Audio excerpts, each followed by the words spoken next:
Hola, ¿qué tal? Bienvenidas y bienvenidos a este nuevo episodio del podcast del Centro Carbonell, Diálogo SEC, en donde platicamos con diversas personalidades del ámbito jurídico sobre los temas más relevantes de la abogacía y del ejercicio profesional. El día de hoy tenemos el gran honor de recibir a Silvano Cantú, defensor de derechos humanos, investigador y además docente de excelencia y de mucho reconocimiento aquí en el Centro Carbonell. Silvano, bienvenido, buenas tardes. Hola Raúl, me da mucho gusto saludarte a ti y a quienes nos están viendo y escuchando. Muchísimas gracias. Un verdadero placer arrancar el año aquí en este podcast contigo. Muy bien, pues es un gran lujo y además para hablar de un tema importantísimo que sin duda toma protagonismo ahora en los retos para el 2026 y en adelante, que tiene que ver con la educación y la formación jurídica. La inteligencia artificial, las reformas, un poquito también el ataque a las democracias, a las constituciones, ponen un poquito en riesgo y en tensión la formación tradicional del derecho, ¿no? En las escuelas y en las facultades de derecho. ¿Cómo ves tú la actualidad de la formación jurídica? Mira, yo creo que estamos en crisis. Hay que anticiparlo así. No en el apocalipsis, tampoco hay que ser tan escandalosos con el planteamiento. Pero sí hay una crisis de la educación jurídica porque el derecho está pasando por una etapa de transiciones que tienen distintos ritmos, distintas dinámicas y plataformas de materialización. Hay dinámicas que nos vienen de estas tendencias globales en donde básicamente lo que estamos experimentando hoy es la ruptura del orden internacional con eventos como los que hemos discutido también en otros espacios, ¿no? La invasión unilateral a Venezuela, el genocidio que está ocurriendo hoy en Gaza y en la región de Palestina, el hecho de que el derecho internacional y el multilateralismo están en colapso, ¿no? Entonces, lo que estamos viendo es que la globalización está en vías de desmantelarse. Y gran parte de los componentes del derecho interno y por ende de la educación jurídica giraron durante las últimas décadas en torno a ese proceso de globalización. Entonces, hoy toca replantearnos el derecho y la educación del derecho. 2, el tema de que hay viejas inercias estructurales que por viejas no significa superadas, sino que siguen representando un lastre para el funcionamiento de los aparatos de Estado y para la sociedad en su conjunto, y muy en específico para las víctimas de las violencias que cruzan el territorio, ¿no? Lo que advertimos es una escalada en el número de violaciones de derechos humanos, muchas de ellas graves, que vienen ahora también, y no solamente de los agentes del Estado, como habíamos conceptualizado tradicionalmente las violaciones de derechos humanos, sino de agentes corporativos, ¿no? Justamente hace 1 o 2 días, el grupo interdisciplinario de expertos independientes de la Comisión Interamericana de Derechos Humanos, que hacía la investigación sobre el caso del asesinato de Berta Cáceres en Honduras, acaba de emitir un informe que estoy seguro que va a ser un parteaguas en la identificación de patrones de violencia que vienen ya no de los agentes típicos del Estado, aunque todavía es una tónica inercial, sino de agentes privados, ¿no?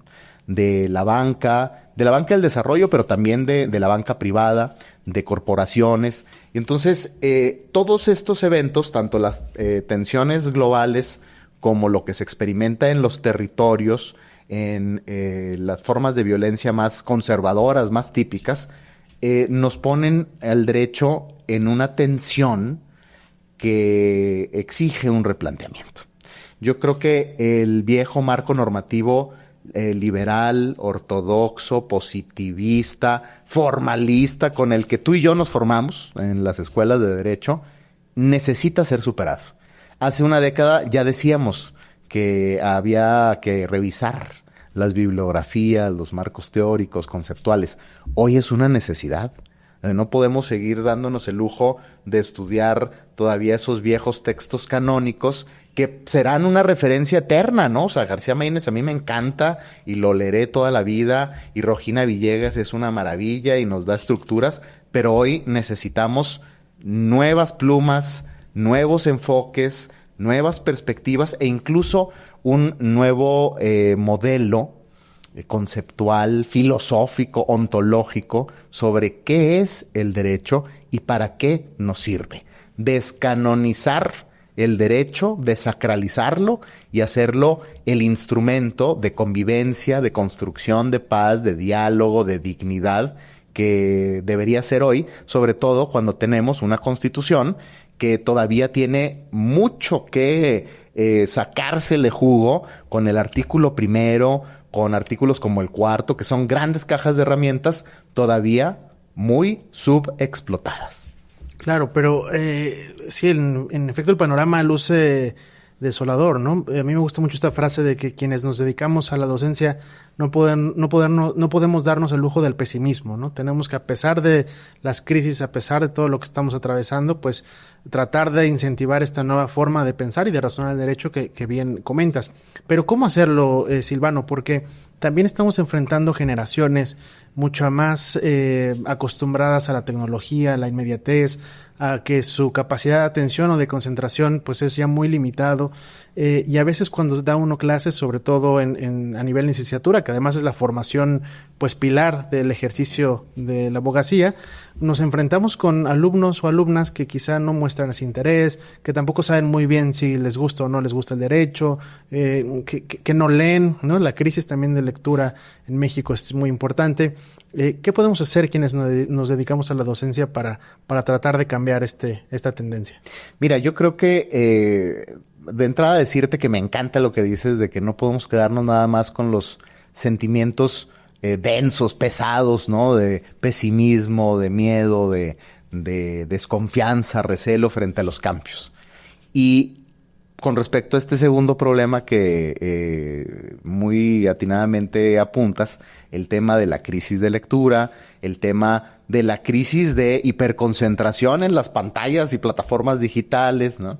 Yo creo que ahí tenemos crisis que representan oportunidades de sacarle la vuelta a este pesimismo y a esta sensación de que los problemas están por encima de nuestras capacidades. Yo creo que todavía estamos muy a tiempo de flexibilizar, replantear y reconstruir las competencias docentes y de diseño educativo y de diseño de plataformas, pero partiendo de la base de que estos problemas que estamos señalando deberían convertirse en los principales indicadores a atender, a replantear, porque si seguimos pensando con el marco pedagógico anterior, vamos a seguir ofreciendo respuestas que van a hacer que las chicas y los chicos que están estudiando Derecho hoy se duerman en clase, disculpamos la expresión coloquial, nos den el avión, ¿no? Y estás hablando y estás diciendo, hay que leer el libro fulano, y las personas están acá con las redes sociales, están aprendiendo derecho de videos, están aprendiendo derecho en TikTok, con la inteligencia artificial. Entonces, el destino que espera a quienes sigan trabajando con disculpado el anglicismo, mindset de la educación anterior, es la amargura. Nos vamos a frustrar, vamos a llegar a este punto que es hasta lugar comunesco, de que las nuevas generaciones no son como las de antes. Pues no, y qué bueno que no sean como las de antes. Nosotros tenemos que ser como las nuevas generaciones para poder estar un paso adelante de las necesidades. Y en particular a mí me parece que tendríamos que partir de la base de que el libro de texto, si no está muerto, está en vías de morir. Y por eso necesitamos nuevas plataformas de transmisión de la información para el aprendizaje jurídico. De entrada, el libro de texto tendría que empezar a transformarse en estos formatos que el Centro Carbonell y quizá incipientemente otras instituciones están comenzando a explorar, ¿no? Pero que tienen que ver con el uso de redes sociales, con pequeños fragmentos de video, con plataformas de video en extenso, con webinars, con seminarios también en formatos on demand, online, etcétera. Todas estas cosas que hoy vemos y que parecían hace 10 años como muy innovadoras y que hoy ya son parte del ecosistema cultural común, integrado a la vida diaria. Entonces, ahí es donde necesitaríamos incidir y además jugar mucho más con las herramientas que nos da la inteligencia artificial, ¿no? O sea, por ejemplo, la toma de posición que hace el Centro Carbonell con respecto al uso de la inteligencia artificial en la enseñanza del derecho, cuando se habla de la posibilidad de que siempre y cuando haya un uso ético, verificando los contenidos y la fiabilidad, la concordancia con los instrumentos normativos, por ejemplo, que a veces la IA todavía alucina, pero sin temor a abrir la caja de Pandora de GPT, de Gemini, de Claude, de todas estas otras plataformas que hoy parecerían estar un paso adelante del docente que sigue recitando de memoria los códigos y la Constitución y que ya no nos sirve porque sigue apostando a que memoricemos el libro de texto que está en vías de morir, ¿no? Entonces, creo que esas son las apuestas que tendríamos que estar haciendo hoy y tomando en serio desde la educación jurídica y que yo creo que pocas y pocos todavía estamos tomando cartas en el asunto, pero creo que cada vez nos identificamos más y cada vez somos más. Entonces, habría que empezar a hacer red también para hacer frente a la educación tradicional y empezar a abrir brecha con estas nuevas tendencias. Es un llamado de atención importantísimo porque también involucra la forma en que uno como docente plantea su clase, ¿no? Con los objetivos que quiere compartir, con las metas a las que quiere llegar. Por ejemplo, en el Centro Carbonell somos impulsores del estudio a través de casos, ¿no? De sentencias, de lectura de sentencias, de jurisprudencia, que además creemos que desarrolla la capacidad o la cualidad más importante de un buen abogado o una buena abogada, que tiene que ver con la interpretación y con el razonamiento jurídico. ¿Cómo ves tú este estudio a través de casos en un comparativo con estas escuelas tradicionales de memorizar o de aprenderse las cosas al pie de la letra? Mira, yo creo que justo para hacer el puente con lo que veníamos platicando de las tendencias de tecnología, las tecnologías nos ayudan mucho a prospectar escenarios para casos concretos. Entonces, creo que si logramos concatenar técnicas innovadoras como las que tienen que ver con todas estas plataformas de información de inteligencia artificial, junto con técnicas narrativas como el storytelling, vamos a llegar a mejores resultados en narrativos, pero además también pedagógicos de toma de enfoque, de sentido para la educación jurídica. Yo no podría estar más de acuerdo con este criterio de que la educación jurídica debe girar en torno a casos prácticos. Justo porque la demanda está allá, en la calle, no en el libro, ¿no? Y además, también retomando lo que comentabas hace un momento sobre que es interesantísimo hoy en día adaptarnos a la realidad, a los nuevos desafíos, a las nuevas tendencias, porque creo que estamos atravesando también, o enfrentándonos más bien, a realidades que hace 5, 10, 15 años jamás hubiéramos imaginado, ¿no? El tema, obviamente, de la inteligencia artificial, pero también el tema de los derechos, por ejemplo, los derechos de los animales, el género, ¿no? Los nuevos modelos de discapacidad, las herencias y sucesiones, es decir, una nueva forma de vivir. La justicia digital. La justicia digital, el calentamiento global, o sea, tenemos nuevos temas más interesantes, más hasta divertidos para un litigio estratégico, para un razonamiento jurídico. Claro. Y para también explorar modos nuevos de gestión de la abogacía, ¿no? Porque que además se tiene que aprender en la escuela. Tenemos, además del anclaje a la visión clásica del antiguo libro de texto y de la memoria codiguera, disculpando la expresión, esta lealtad irracional al bufete jurídico, al despacho generalista. De hecho, el doctor Miguel Carbonell lo señalaba recientemente, ¿no? En el desayuno de arranque de actividades de este año del centro, que me encantó cuando dice: necesitamos darle un giro también al ejercicio de la abogacía por lo que hace a los modelos de gestión. Y en ese sentido, complementaría, abundaría en el sentido de que las nuevas tecnologías y los viejos desafíos que son viejos pero vigentes, nos tendrían que inspirar a adoptar en la educación jurídica apuestas para que nuestras estudiantes y nuestros estudiantes puedan aprender no solo a poner despachos y a ser litigantes típicos de llevarse su expediente y estar presentando las hojas y cobrar por copias y estos lastres profesionales, sino que le empiecen a apostar a la consultoría online, que empiecen a apostar al litigio digital. Ahora ya viene este mes, la digitalización de la justicia en materia de derecho familiar, ¿no? Por ejemplo, en el centro de la República. Entonces, estos cambios nos tendrían que estar inspirando a adoptar además laboratorios digitales en las escuelas, realidad virtual. Los tribunales ahora podrán ser incluso de realidad virtual, no solo de Zoom, ¿no? O de plataformas de teleconferencia, sino que pueden ser hasta inmersivos, ¿no? Y otro aspecto que me gustaría abonar, si me permites, en estas inquietudes que estamos compartiendo, es la interdisciplinariedad o transdisciplinariedad de la profesión jurídica. Porque ya no podemos ser abogadas y abogados que solo sabemos derecho, ¿no? En la medida en la que necesitamos desarrollar código, ¿no? Diseñar apps para atender a nuestros clientes, de tener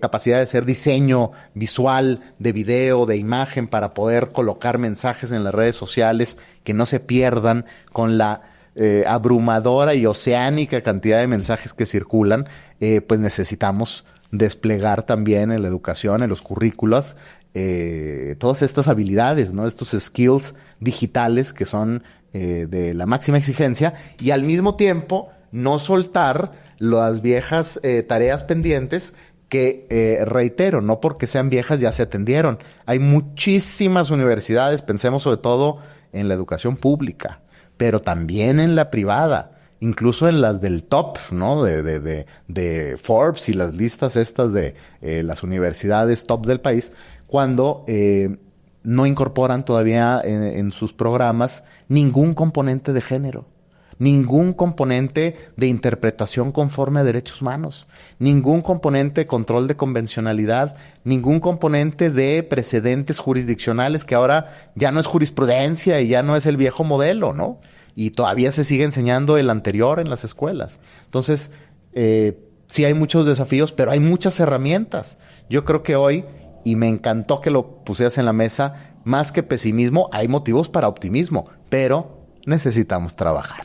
Y le añado a lo que mencionas de la capacidad y la formación tecnológica o digital, el otro lado del desarrollo humano, ¿no? El desarrollo de habilidades blandas, ¿no? Las famosas soft skills, liderazgo, comunicación asertiva, trabajo en equipo, las habilidades sociales, inclusive la empatía, porque también un poco de la crisis que estamos viviendo el gremio tiene que ver con que nos hemos separado abismalmente de la sociedad, a la que debemos servir, a la que debemos guiar, a la que debemos ayudar. El lenguaje técnico, ¿no? Es esta parte como que la abogacía está en otra realidad, ¿no? Lejos de los problemas y de las violaciones a derechos humanos, que además también son bastantes y profundas, pero implica por un lado esta parte tecnológica y por otro el desarrollo humano, ¿no? Como persona, como profesionista, con mucha empatía y con estas habilidades. Un sentido democrático en el mejor sentido, ¿no? Todavía yo me encuentro abogadas y abogados que creen que la democracia es ir a votar o es un tema de partidos. Y en realidad sabemos que la democracia es un tema de igualdad sustantiva entre hombres y mujeres, de igualdad entre las poblaciones que tienen alguna diferencia pluricultural, ¿no? o intercultural. El tema de la no discriminación, la vigencia plena de los derechos y sobre todo el trabajo con las comunidades, la cohesión social, el cuidado del tejido social. Entonces, aquí encontramos la pieza que cierra estos diversos elementos que hemos estado planteando. Por una parte, innovación. Por otra parte, el replanteamiento de contenidos en los programas curriculares. Por otra parte, todo este otro tema que tiene que ver con la transdisciplinariedad del derecho. Y finalmente, esta pieza que estás colocando tú, y seguro habrá muchas más que se le ocurrirán a otros, pero en esta mesa se nos ocurrieron estas 4. Bueno, no se nos ocurrieron, lo hemos vivido en las aulas y en la experiencia. El tema que tiene que ver con no solo la responsabilidad social, porque tiene todavía este sesgo empresarialista, particularista, sino de justicia social. El derecho no puede desentenderse de la calidad de la democracia, de una democracia sustantiva, de derechos y de la justicia social, de la inclusión de los grupos que están más desventajados, de la protección integral de las poblaciones de atención prioritaria y del hecho de que necesitamos seguir construyendo cohesión social frente a un mundo que cada vez gira más en torno al comunitarismo, ¿no? A la autorreferencia de comunidades nacionales o hasta regionales. No para fomentar la tribalidad, que es una tendencia que creo que es errada en el contexto global hoy, sino más bien para fomentar la solidaridad internacional. O sea, no puede ser que seamos tan modernos, individualistas y neoliberales que no podamos ver que hay un genocidio en marcha en tiempo real y estamos apáticos como abogadas y abogados, ¿no? O que se está violentando el multilateralismo, que no se respeta la soberanía de otros estados, que no se respetan los llamados de la Corte Internacional de Justicia o de la Corte Penal Internacional, ¿no? Y que nos quedemos de brazos cruzados. Y por otra parte, que no nos quedemos de brazos cruzados cuando vemos que hay comunidades indígenas que están siendo desplazadas masivamente, que hay masacres en los territorios rurales que muchas veces ni siquiera trascienden a los medios, o que simple y llanamente tenemos aquí nuestra escuela de derecho y a la esquina, en la cuadra, la injusticia rampante. Y no hay ningún tipo de interacción o de diálogo entre la escuela y la calle, ¿no? Tiene que salir a la calle la escuela, con todas estas nuevas skills, competencias y demás técnicas de sofisticación. Lo menos que podemos hacer es aspirar a llegar a un público mucho más universal, más amplio, que además es donde está la demanda de justicia, ¿no? Entonces, creo que aciertas cuando planteas la necesidad de colocar en el centro, volver a los básicos, la humanidad, la solidaridad y la justicia social. Claro, y creo que también es una responsabilidad de quienes somos abogados, abogadas y docentes de ser generosos con ese conocimiento, ¿no? Platicaba hace algunos días con un abogado muy exitoso que sabe mucho, pero que no quiere dar clases, no le gusta dar clases. Yo le decía, es que ni siquiera es una opción, ¿no? O sea, conociendo tu perfil, conociendo tus capacidades, debes considerarlo como una obligación de ahora, además con las tecnologías también, que es muy fácil transmitir en vivo, ¿no? Abrir un canal de YouTube, la difusión que puede generar este tipo de conexión, pues hacer un granito de arena, ¿no? Dar un aporte por más mínimo que sea, pero ser generosos en ello. Entonces creo que también es un llamado para que volteemos a ver todo lo que habla sobre la justicia social, pero desde un punto de vista de formación, ¿no? De cambios de mentalidades, de mejoras, de crítica también, porque parte del razonamiento jurídico tiene que ser crítico, ¿no? Aunque estemos a favor de determinado partido político, determinada ideología, hay que criticarlo porque solo así se puede uno desarrollar mejor. Qué bueno que lo mencionas, porque además me parece que hoy estamos en un momento de muchas polarizaciones.